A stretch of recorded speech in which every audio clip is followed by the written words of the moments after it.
예수의 심장을 가진 자여, 주를 위해 자리에서 일어나라.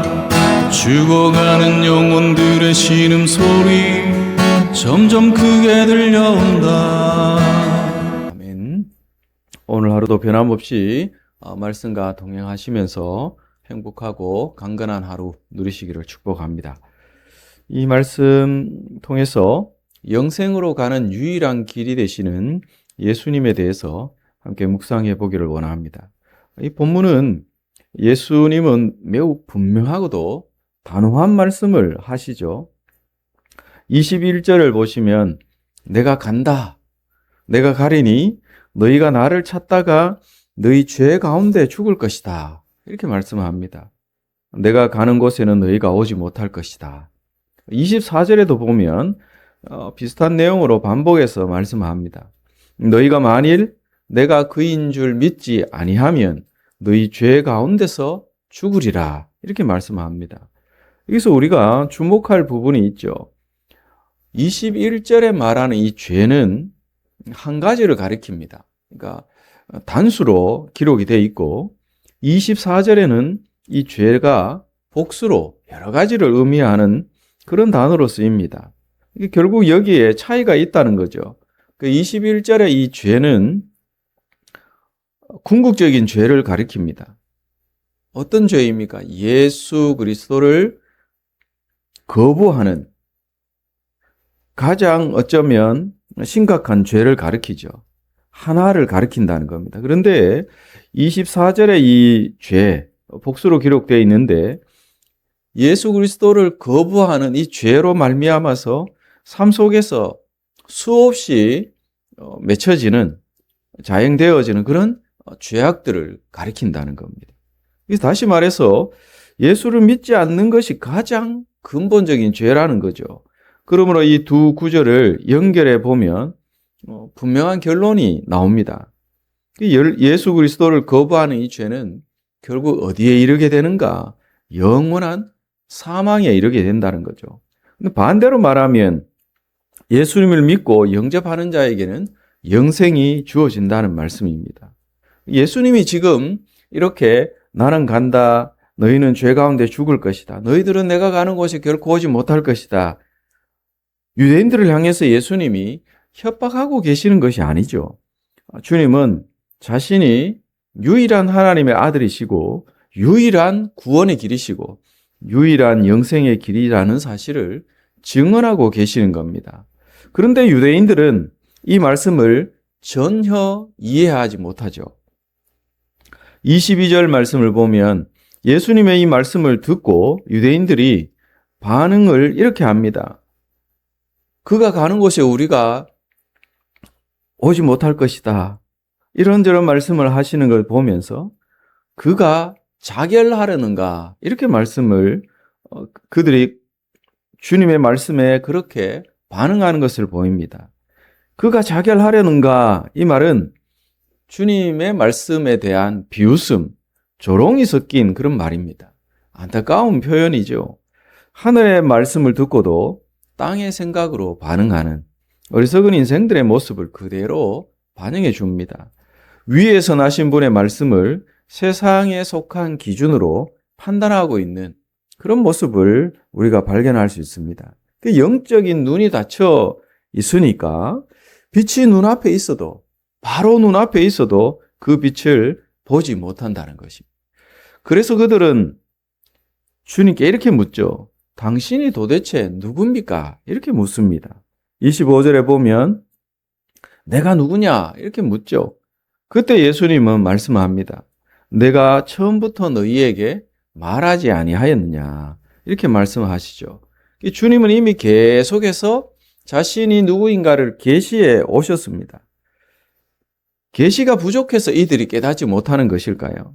그렇지 않죠. 문제는 계시가 부족한 것이 아니라 그들의 마음이 닫혀 있기 때문에 그렇다는 거죠. 오늘 우리의 시대도 마찬가지 아닙니까? 예수를 믿지 않는 것이 가장 무서운 죄라는 이 사실을 세상은 인정하지 않습니다. 도리어 예수님만을 하나님의 아들, 유일한 구원자 이렇게 말하는 그 자체가 편협하다. 이기적이다. 이렇게 폄하합니다. 그러나 성경은 분명히 말하죠. 예수를 믿지 않는 죄가 사망에 이르는 죄, 가장 무서운 죄라는 거죠. 그래서 예수님은 이어서 말씀을 합니다.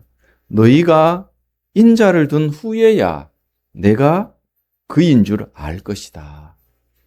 여기서 인자를 둔다라는 이 둔다는 것은 바로 십자가를 가리키죠. 그들은 예수를 십자가에 못 박은 후에야 비로소 그분이 누구신가를 알게 될 것이라는 말씀입니다. 아이러니하게도 이 거절과 배척의 그런 절정인 십자가가 곧 예수께서 하나님의 아들이시라는 사실을 가장 선명하게 드러내는 그런 자리가 되었다는 것입니다. 그리고 28절에서 29절 말씀을 보면 주님은 이렇게 증언하시죠. 나는 스스로 아무것도 하지 아니하고 오직 아버지께서 가르치신 대로 말한다. 나를 보내신 이가 나와 함께한다.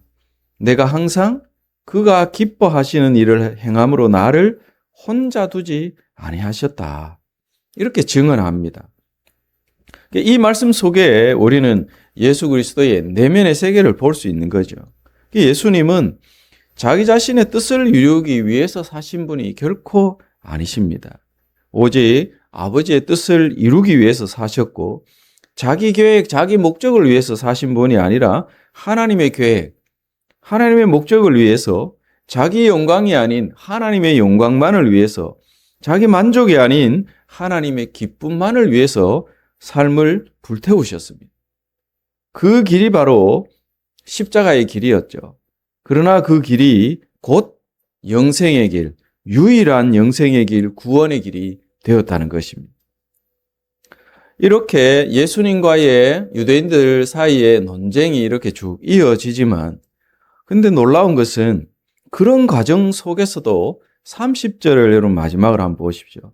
30절을 보면 놀라운 기록이 있습니다. 이렇게 논쟁이 계속 이루어지는 유대인들은 계속 예수 그리스도를 배척하고 거부하는 죄악들을 범하지만 그런 상황 속에서도 이렇게 기록하죠. 이 말씀을 하심에 많은 사람이 어떻게 하더라? 믿더라. 주님은 말씀으로 얻은 영혼을 계속해서 깨우십니다. 자신을 계속해서 거부하는 그 인생들을 보면서 예수님의 그 마음속에 참 많은 고통스러움이 있었을 것입니다. 또 속으로 많은 눈물을 흘리셨겠죠. 죄인을 구원하시기 위해서 빛으로 이 땅에 오셨는데 자기 땅에 오셨음에도 불구하고 거부하는 인생들을 보면서 얼마나 안타까우셨겠습니까? 그러나 포기하지 아니하시고 계속해서 그 영혼을 어둠 속에 속해 있는 영혼을 깨우실 때 믿는 자들이 일어나더라는 것입니다. 하나님께서 우리를 예수님께로 이끌어 주셨기 때문에 또 그 은혜가 아니었다면 우리도 지금 그때 유대인들처럼 당신이 누구냐고 반문하면서 오히려 비웃고 조롱하는 그런 무리가 아니었겠는가 생각할 필요가 있죠. 우리도 죄 가운데서 죽을 그런 안타까운 그런 영혼들이 될 수밖에 없었을 것입니다.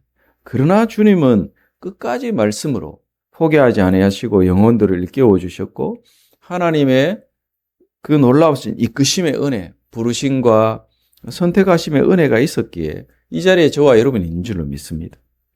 여러분 영생의 길, 구원의 길, 도덕도 종교적인 열심도 율법도 아닌 오직 은혜로 주신 그 믿음, 그 믿음으로 구원받는 우리라는 사실을 한순간도 잊지 않아야 할 것입니다. 그러면 우리는 어떻게 삶을 살아야 합니까? 예수님이 사신 삶들 어떻게 사셨는가 29절에서 잘 표현해 놓고 있습니다. 예수님처럼 하나님께서 기뻐하시는 일, 그 일만을 행하면서 우리는 예수님처럼 살아내야 할 것입니다.